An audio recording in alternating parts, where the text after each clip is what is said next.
ఆయన అంతా సొంతంగా డబ్బులు ఖర్చు పెట్టినా కూడా వీళ్ళు ప్యాకేజ్ ఇస్తారు అని అంత క్యారెక్టర్ అసాసినేషన్ ఎట్లా చేయగలుగుతున్నారు సార్? అదే కదా ఇక్కడ ఇప్పుడు ప్యాకేజ్ షేర్ అనేది ఫస్ట్ స్టార్ట్ చేసిన టీడీపీ. ఓకే. టీడీపీ మోటర్న ఆ రోజు అన్నారు అన్నమాట వాస్తవే. ఆ తర్వాత దాన్ని వీళ్ళు అందిపుచ్చుకొని దాన్ని ఇంకా ఎక్కువ చేస్తున్నారు. ఇప్పుడు ఇక్కడ ఎవరైనా కూడా అయితే చంద్రబాబు లేకపోతే జగన్.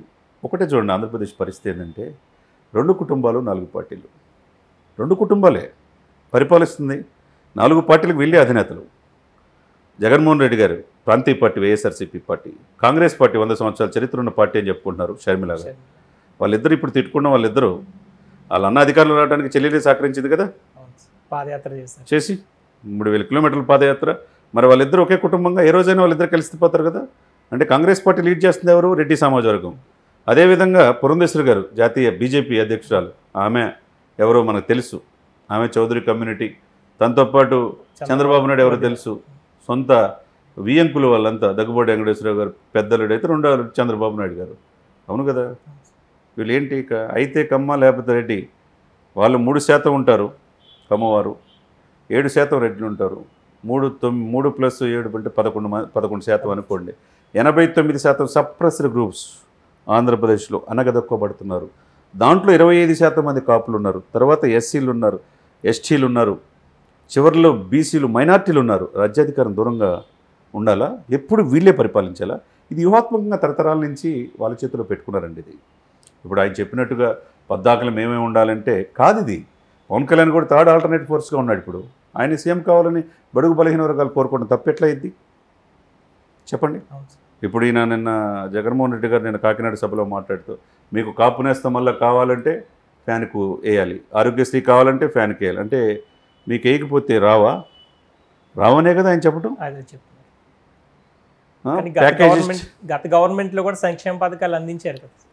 సంక్షేమ పథకాలు మేము అమలు చేస్తామని చెప్పి ప్రజలకు వెళ్ళాలి. అంతేగాని మీరు కనుక నాకు ఓటైపోతే ఈ పథకాలు ఏమీ రావు, ఏమీ తీసుకురారు, జన్మభూమి కమిటీలని అన్యాయం చేస్తాడు చంద్రబాబు నాయుడు. చంద్రబాబు నాయుడు మాటను సంకలో పిల్లిలాగా పిఠాపురం పొడి చేస్తున్నాడు అని చెప్పాడు. అంటే ఏం మాట్లాడుతున్నాడో తెలియకుండా ముఖ్యమంత్రి గారు మాట్లాడుతున్నారు. ఎప్పుడు కూడా నేను అంటే ఇప్పటికి కూడా ఆయనకి పథకాల పట్ల ప్రజల్లో కొంత సానుకూలత ఉన్నమాట వాస్తవమే. కానీ ఆయన చేయని పనులు కూడా ప్రజలు చూస్తుంటారు. నువ్వు ఏం చేస్తావని ప్రజలకు చెప్పాలి. పద్దాకల ఎదుటి వ్యక్తిని అంటే అసలు ప్రాబ్లం ఏంటంటే అసలు పవన్ కళ్యాణ్ జనసేన టీడీపీ కలుస్తుంది అనుకోవాలి. ఇది కలిస్తే చాలా కష్టమని ఆయనకి తెలుసు. ఈ 2 కాకుండా బీజేపీని తీసుకొస్తాడు దీంట్లో, కానీ అసలు ఎక్స్పెక్ట్ చేయాలి. బీజేపీ ఎప్పుడు కావాలంటే అప్పుడు అపాయింట్మెంట్ ఇస్తుంది. ఆయన ఏం అడగడు కదా. ఆయన ఏం అడుగుతున్నాడో అక్కడ ఎవరికి తెలియదు కదా. చాలాసార్లు అడిగామని చెప్పేసి రాజ్యసభలో పార్లమెంట్లో చెప్తారు విజయసాయి రెడ్డి గారు, వైవి సుబ్బారెడ్డి గారు. ఏ రోజు అడిగారండి? ఏ రోజు ఆంధ్రప్రదేశ్ ప్రజల గురించి మీరు ఆలోచించారు?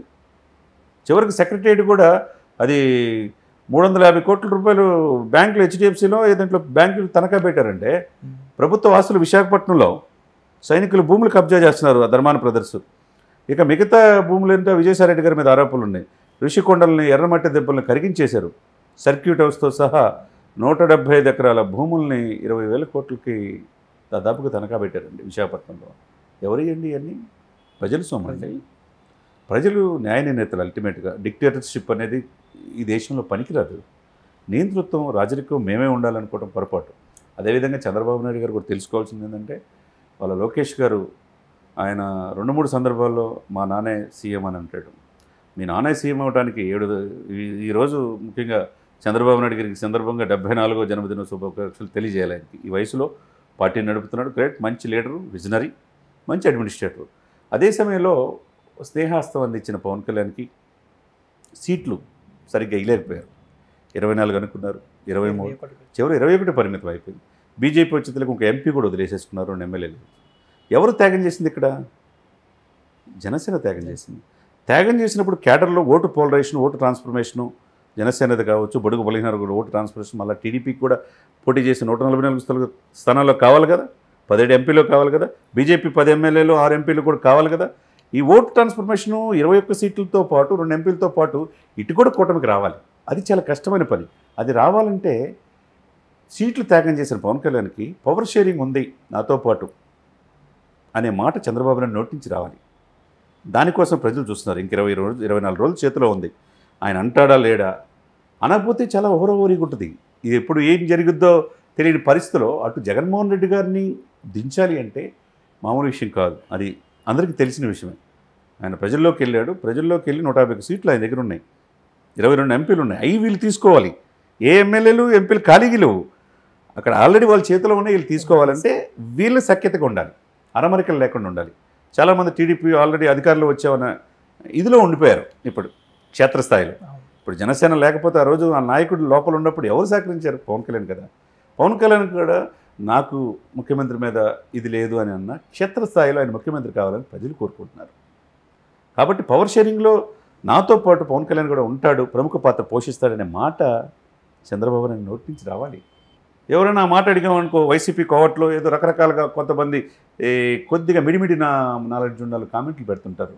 ఉపయోగం లేదు. క్షేత్రస్థాయిలో 175 నియోజకవర్గాల్లో 25 ఎంపీ స్థానాల్లో ఏమనుకుంటున్నారో ఒకసారి చూసుకోవాలి. రాయలసీమలో, ఉత్తరాంధ్రలో, ఆంధ్రలో 10 సంవత్సరాలు పార్టీ పెట్టి ప్రజల కోసం తన సొంత డబ్బుని ఖర్చు పెట్టి సమకాలీన రాజకీయాల్లో మచ్చలేని నాయకుడిగా ఉన్న ఏకైక వ్యక్తి పవన్ కళ్యాణ్. రేపు పిఠాపురంలో 100 కోట్లు, 200 కోట్లు, 300 కోట్లు ఖర్చు పెడతా ఉన్నారు. అక్కడ గెలవడం అంటున్నారు. నేను ఈరోజు చెప్తున్నా, గుర్తుపెట్టుకోండి, పిఠాపురం అనేది చాలా హిస్టారికల్ ప్లేస్. ఇప్పుడు వరకు 12 సార్లు పిఠాపురం వెళ్ళాడు ఆయన, 12 సార్లు. నిన్న నామినేషన్, నిన్న నాగబాబు గారు మిగతా వెళ్తే వేలాది మంది ర్యాలీ. రేపు 23వ తారీఖు నామినేషన్ అయిపోతున్నాడు. తర్వాత ఉప్పాడ దగ్గర అక్కడ బహిరంగ సభలో స్పీచ్ చెప్పబోతున్నాడు. మళ్ళా నెక్స్ట్ మంత్ 11 లోపు ఎలక్షన్స్ పూర్తవుతాయి. 13 నుంచి ఎలక్షన్స్ కాబట్టి 10వ తారీఖు మళ్ళీ భారీ రోడ్ షో. దాంట్లో రామ్ చరణ్ గారు వీళ్ళందరూ కూడా, చిరంజీవి గారి ఫ్యామిలీ అంతా పాల్గొబోతున్నారు.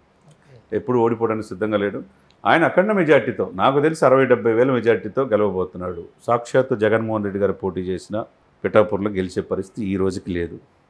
దాదాపు 97,000 నుంచి 98,000 కాపులు ఉన్నారు. వాళ్ళు డిసైడ్, అది ముద్రగడ పద్మావతిని తీసుకొచ్చినా, ఇంకో దారంపూడిని తీసుకొచ్చినా, మిథున్ రెడ్డిని తీసుకొచ్చినా, ఇంకే కాపు లీడర్లు తీసుకొచ్చినా మొత్తం కాపులంతా పవన్ కళ్యాణ్ వైపే. ఆయన నాయకుడిగా, ఆయన ముఖ్యమంత్రి కావాలని వాళ్ళు ఆ జాతి అంతా కోరుకుంటుంది. వాళ్ళతో పాటు మత్స్యకారులు, బడుగు బలహీన వర్గాలు కూడా కులాలు కలిపే సిద్ధాంతాలు సక్సెస్ అయ్యారు. కాబట్టి పవన్ కళ్యాణ్ గారికి ఈసారి చూద్దాం మనం.